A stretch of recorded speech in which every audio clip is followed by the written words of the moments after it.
an'ilay ray nahary an'izao tontolo zao, nahary ny lanitra sy ny tany amin'ny alalan'i Jesosy Kristy tompo ny voninahitra raha nambaran'izao afatra zao amin'ity an'io ty. Miaraba antsika tsirairay avy izay manatrika manaraka an'izao fandaharana izao.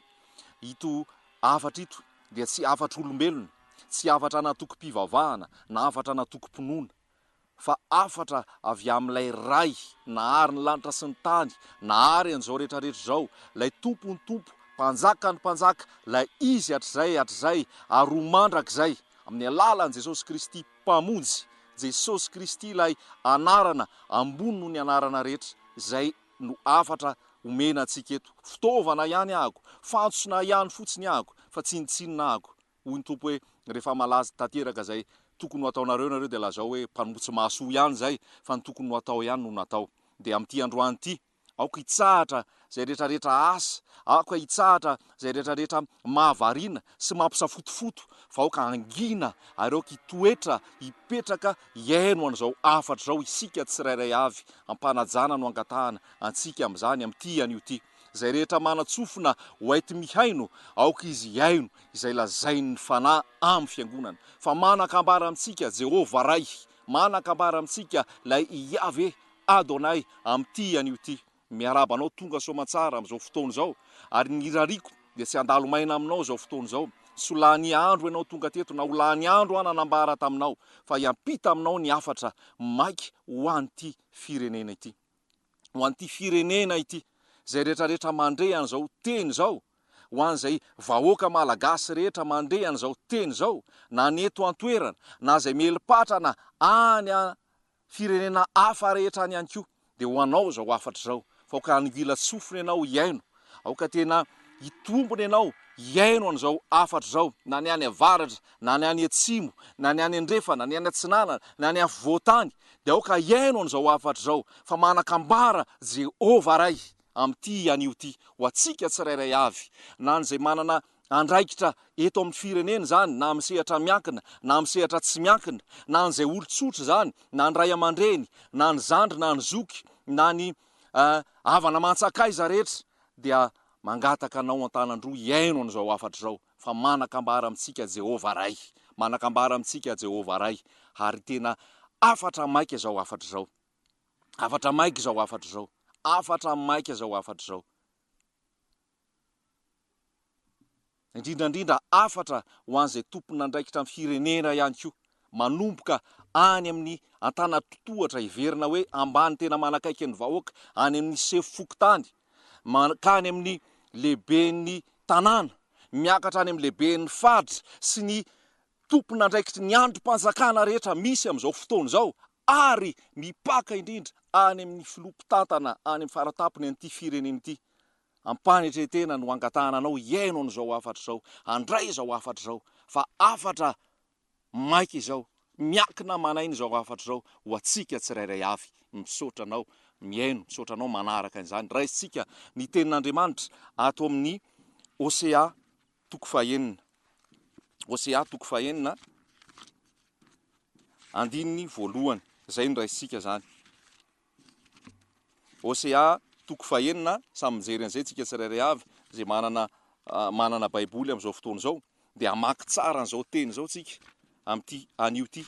Osea toko fahaenina andininy voalohany no raisiko. Osea toko fahaenina andininy voalohany.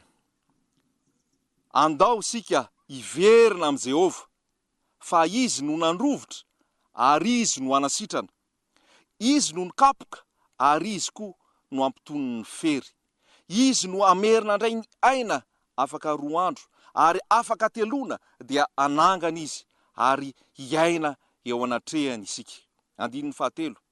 Aoka tsika hitady ary aoka tsika hafantatra any Jehovah, fa ny fiaviany dia azo antoka tahaka ny fiavian'ny maraina, ho avy tahaka ny ranonorana dia ranonorana amin'ny lohataona izay mandrotsaka amin'ny tany. Izay afatra izay no apetraka amintsika tsirairay avy. Ndao jerentsika vetivety monja ny zavatra mitranga eto amin'ny firenena. Ny firenena dia ao anatin'ny kizo amin'izao fotoana izao. Ny firenena dia ao anatin'ny fahasahiranana amin'izao fotoana izao. Tena ao anatin'ny fahakiviana ny vahoaka, ao anatin'ny fahaverezan-kevitra ny tsirairay avy mahita ny zavatra mitranga eto amin'ny firenena, ny tsy filaminana, ny fahantrana, ny fahoriana, ny tsy fatafavoahana amin'ny fikasana izay atao. Tiako ianao tena hangina mihitsy ary hibanjana amin'izao fotoana izao. Jerevo ny zavatra misy eto amin'ny firenetsika, jerevo ny fahantrana eto amin'ny firenena. Zary tena ohatran'ny fiainantsika andavanandro ary lasa toa mahazatra antsika mijery ny fahoriana sy ny miaina ao anatin'ny fahoriana. Ohatran'ny mahazatra ny masontsika vahoaka malagasy, ny mpiray tanindrazana, ny mpiaramonina ary mitondra fanjakana ny mahita mahatra eny an-dalana, mitsindroka, mangataka, nona. Ohatran'ny lasa zatritsika mijery olona fahadiran'ovana matory eny ambany tunnel satria tsisy trano fonenana, tsisy hanina, mangataka eny an-dalana. Ohatran'ny zatritsika mahita olona eny amin'ny dabapako, eny amin'ny zordira, misava afako, mijery izay hohaniny. Ohatran'ny zatra mijery an'izany tsika ary lasa eritreretintsika fa zavatra normal amin'ny fiainana izany. Ohatran'ny lasa zatritsika mahita ny olona mihazakazaka lava isa-maraina sy ny hariva manenjika taksi be misavorovoro eny amin'ny fiandrasana fiara hodiana na ny fiara andehanana hiasa. Ohatran'ny lasa zatritsika mijery ny olona ao anatin'ny kolikoly, lasa ohatran'ny kolotsaina ny kolikoly, tsy mavita taratasy ara-dalàna sy amin'ny fotoana fohy raha tsy manolotra kely na manolotra be aza hivoahan'ny taratasy ahafahana manao izay zavatra tokony ho atao. Ohatran'ny lasa zatritsika amin'izany nefa zavatra tsy ara-dalàna izany, zavatra tsy normal amin'ny fiainana izany. Atao ahoana ny fijery ny lozan-jidy ity firenena ity? Ataoko ahoana ny fijery ny lozan-jo ny fireneko malagasy, ny fireneko Madagasikara? Mahantra ny taniko, honenako, ory sy fahadiran'ovana loatra. Fa maro ny olona ny mijaly, maro ny vahoaka ny kivy, maro ny olona ao anatin'ny fahantrana, fahadiran'ovana. Inona no ataontsika amin'izany rehetrarehetra izany? Inona ny fanapahan-kevitra raisina? Inona ny lalana ho izorana? Iza ny atsapazana? Iza ny antorahana? Fa izany ny zavatra mitranga. Jerevo ny zavatra misy eto amin'ny firenetsika. Madagasikara, malalantsika, manana harenan-kibon'ny tany izany, manana volamena izany, manana vatosoa izany, manana safira izany, manana tany mamokatra be izany. Kanefa dia fahantrana no eto amin'ny firenena. Fahantrana no eto amin'ny firenena. Tsisy afaka andahana izany tsika ary tsisy afaka hiody fanina ny amin'izany. Fa raha mijery ny maso dia tena fahantrana. Jerena ny lalana, potika ny lalana eny an-dalana. Tsy misy fanarenana, tsy misy fanamboarana. Jerena ny olona eto amin'ny afovoantany sy eny amorontsiraka, ao anatin'ny fanahany fijangajangana. Tanora kely vao vatombatony dia mandeha amin'ny fivarotan-tena, mandeha amin'ny fiarahana amin'ny fahavetavetana amin'ny vahiny. Tsy tompo-toerana, tsy tompo-tany eto Madagasikara. Misy ny fahavetavetana, fijangajangana eto amin'ity firenena ity. Mandeha tsika any amin'ny faritany any, tena tahaka ny hoe tanàna ny ilaozana ny tanàna. Satria tsisy rafitra mipetraka, tsisy fandrosoana hita, fa tahaka ny hoe olona ao anatin'ny fahantrana, tsisy plan mipetraka, tsisy rindran-dambona mipetraka, tsisy fandrosoana hita, fa hita hoe mivily lalana ny vola, mivily lalana ny budget izay tokony hanaovana lalana, tokony hanaovana rafitra, tokony hanaovana fanorenana, ary ny olona dia mahantra fahadiran'ovana. Raha mahita isika amin'izao fotoana izao dia tena mahita isika fa betsaka ny mahantra mitsindroka any amin'ny dabapako, any amin'ny fanariam-pako. Betsaka ihany koa nefa no sineninenika, misonanika amin'ny fiara lehibe sy ny fananana. Eto Madagasikara daholo no ahitana an'izany. Izany zavatra mitranga eto amin'ny firenetsika. Tiako lazaina aminao izany, tiako aseho amintsika izany. Na tsy miteny an'izany ary dia mahita tsika, fa tiako tena mipetraka tsika amin'izao dia matsapa tsara mahita an'izany zavatra mitranga izany. Fa tena ao anatin'ny fahoriany Madagasikara, ao anatin'ny fahoriany sika malagasy.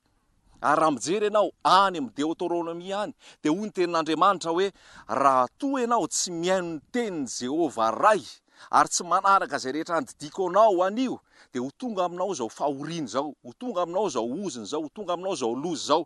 Ary ny zavatra tena voalazany ao dia mahatsiravana, aretina, anohanana, tsy fahombiazana, fahoriana. Satria niala tamin'i Jehovah ilay mpanao ny lanitra sy ny tany ny vahoaka, niala tamin'i Jehovah mpanao ny lanitra sy ny tany ny olona, Aroa izy hoe ny firenenao dia tsy ho ambinina, ny firenenao dia tsy ahomby, fa ny vahiny eo aminao no anjaka ozy izy ary ianao lasa andevo. Tsy zany hoe zavatra mitrangy eto amintsika amin'izao fotoana izao. Lasa ny vahiny no manara-po, lasa ny vahiny no milamina sy mahazo tombony eto.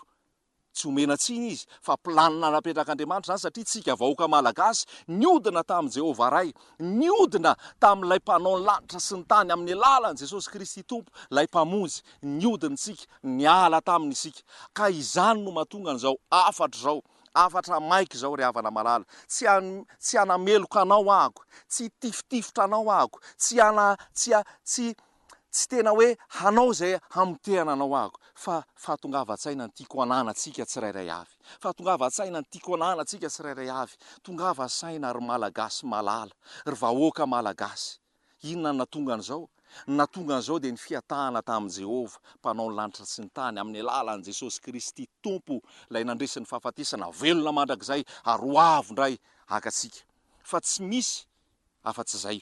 Ary zay no inona no tokony atao dia hozy izy hoe ndao hiverina amin'i Jehovah tsika. Izany no atotoroko anao amin'ity androany ity. Ho anao ray aman-dreny ajaina, ho anao mpitarika ny firenena, ianao filohan'ny firenena amin'izao fotoana izao, andao tsika hiverina amin'i Jehovah. Andao tsika hiverina amin'i Jehovah. Andao tsika hiverina amin'i Jehovah. Tsy misy famonjena amin'ny hafa, hoy ny tenin'Andriamanitra ao amin'ny asan'ny apôstôly 4:4. Ary tsy misy anarana ety ambany lanitra azona famonjena afa-tsy ny anaran'i Jesosy Kristy irery ihany. Ilay anarana ambony noho ny anarana rehetra, ny anaran'i Jesosy Kristy irery ihany. Hoy izy hoe ny anaran'ny Tompo tilikambo mahery, ny marina miezaka ao aho dia voavonjy. Te ho voavonjy ve tsika? Te ho afaka amin'izao fahantrana zao ve tsika? Ny mila ataontsika dia miverina amin'i Jehovah amin'ny alalan'ny fibebahana. Ahoana ary ny ataony amin'izany fibebahana zany? Raha mamaky tsika any amin'ny Joela 2:2 dia hoy ny lazainy hoe ny fitafianareo, ny fonareo ny triatriaro fa aza ny fitafianareo. Ny fonareo ny triatriaro fa aza ny fitafianareo. Zany hoe tena mila miverina amin'ny raitsika, amin'ny fotsika ray manontolo. Ny zavatra mavoatsika eto Madagasikara dia izao. Hoy Tompo hoe ity firenena ity manaja amin'ny olony fa ny fony lavitra. Zany hoe tsika malagasy, za ianao dia ao anatin'ny religion. Lasa fombafomba no ivavahantsika. Koa io Jesosy malala hoe foana no ivavahan'ireo amiko raha manaraka ny didin'ny olona izy fa tsy ny didin'ny Jehovah Ray. Lasa manaja hoe molotra. Ao am-po nefa feno fitaka, ao am-po mbola manjaka ny kolikoly, ao am-po mbola manjaka ny alatra, mbola manjaka ny fakapandin'olona, mbola manjaka ny langy, mbola manjaka ny fahotana rehetra.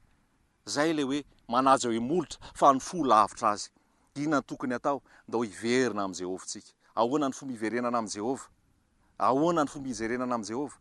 Miantso ahako amin'ity anio ity, manomboka any amin'ny filoha faratapony hatrany amin'ny madinika indrindra, andao tsika hibebaka. Ahoana ny fibebahana? Ielao ny fahotana, ielao ny faharatsiana, miantora amin'i Jehovah Ray.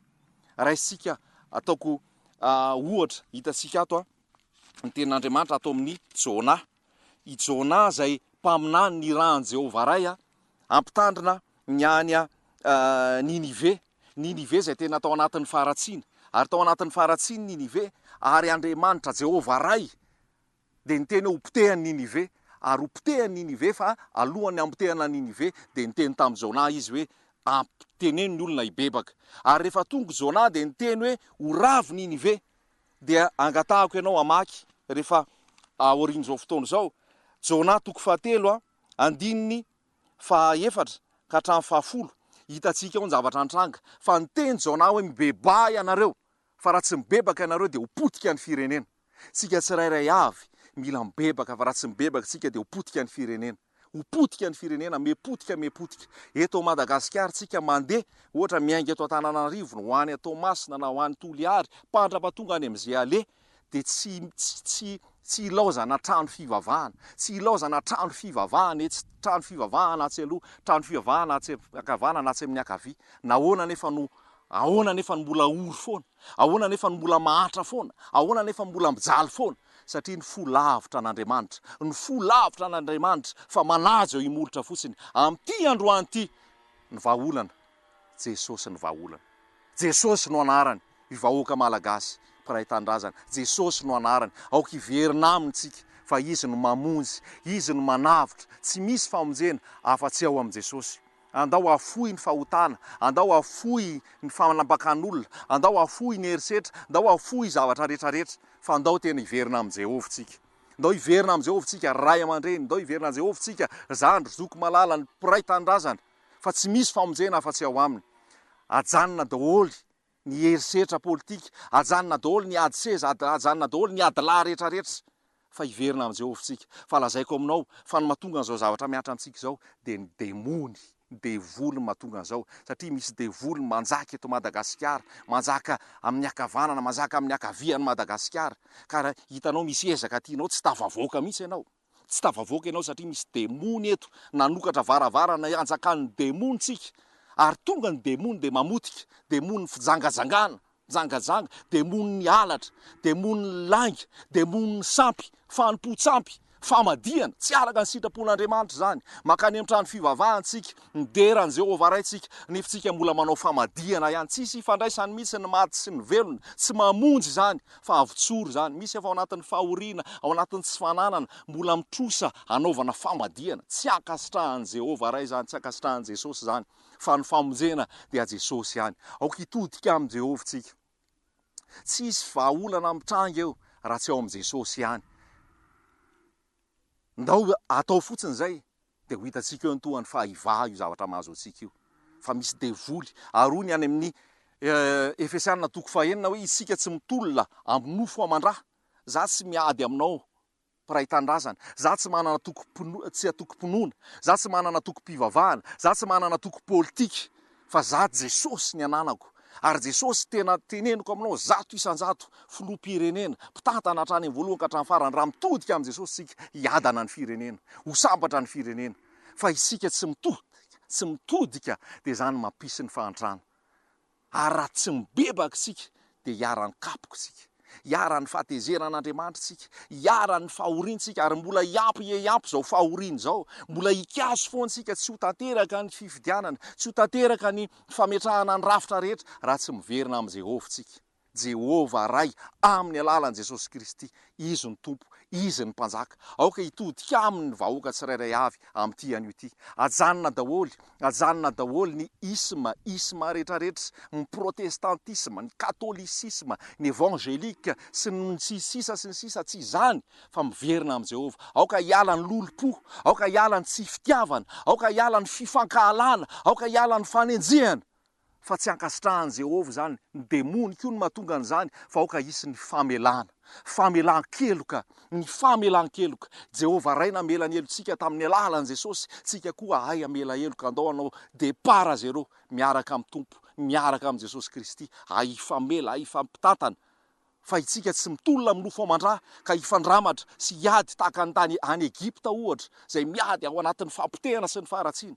Fa firenena voafidy Madagasikara, firenena voafidy Madagasikara, ka raha vao mihodina amin'i Jehovah tsika dia potika, raha vao mihodina amin'i Jehovah tsika dia ringana, raha vao mihodina amin'i Jehovah tsika dia tsy tafavoaka. Fa aoka hitodika amin'i Jehovah tsika amin'ny alalan'i Jesosy, fa tsy misy famonjena afa-tsy ao amin'i Jesosy ihany.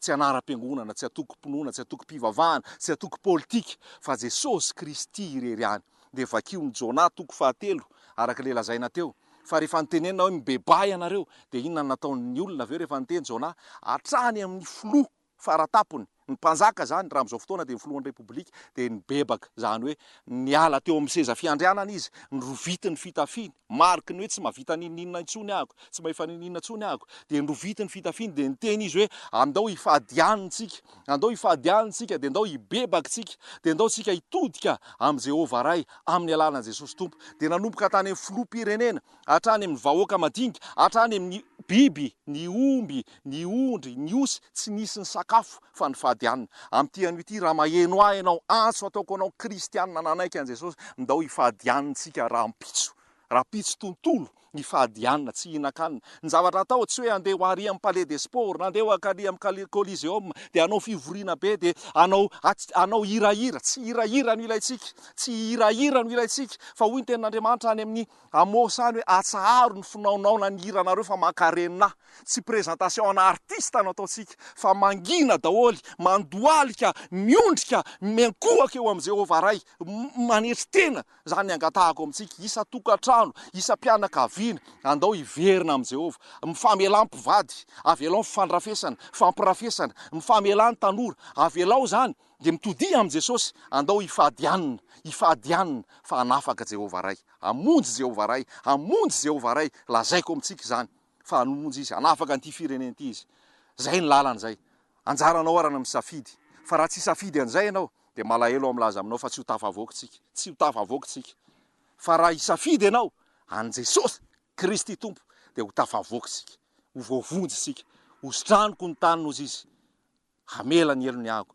Raha ny firenena miala amin'ny ratsy fanaony ary hitady ny tavako, ho azy rerany voninahitra, amaranako azy, tandremo anefa, Isaia 7:10, tandremo anefa ny fifadikanina, ny alohan'ny fifadikanina dia ny ota mihitsy ny mila fadiana, ny ota mihitsy ny mila fadiana. Fa misy hoe manao mifadianina nefa mbola mampijaly vahoaka, misy hoe manao mifadianina nefa mbola maniratsira, mbola manambaka, mbola mangalatra, fa avela daholo zany rehetrarehetra zany zay vao mifadianina. Fa tsisy antony ny fadiana hanina raha mbola ao anatin'ny fahotana sy ny alatra sy ny kolikoly sy ny lainga sy ny fizangajangantsika. Fa avely zany rehetrarehetra zany dia mitodika amin'ny Jehovah ray amin'ny alalan'i Jesosy Tompo dia tena mifady hanina ialan'ireo devoly manelingelina antsika ireo devoly manelingelina antsika ireo manerana an'ity Madagasikara ity, ialan'ireo dia ny fifadikanina manafaka azy. Tsy mitolona amin'ny nofo aman-dratsika fa tiako ianao hanana ny famonjena, tiako ianao ry vahoaka malagasy, tiako ianao mpitantana hatrany amin'ny voalohany ka hatramin'ny farany, ary ny fitiavako anao no anambarako anao ny lalana famonjena dia Jesosy Kristy zany.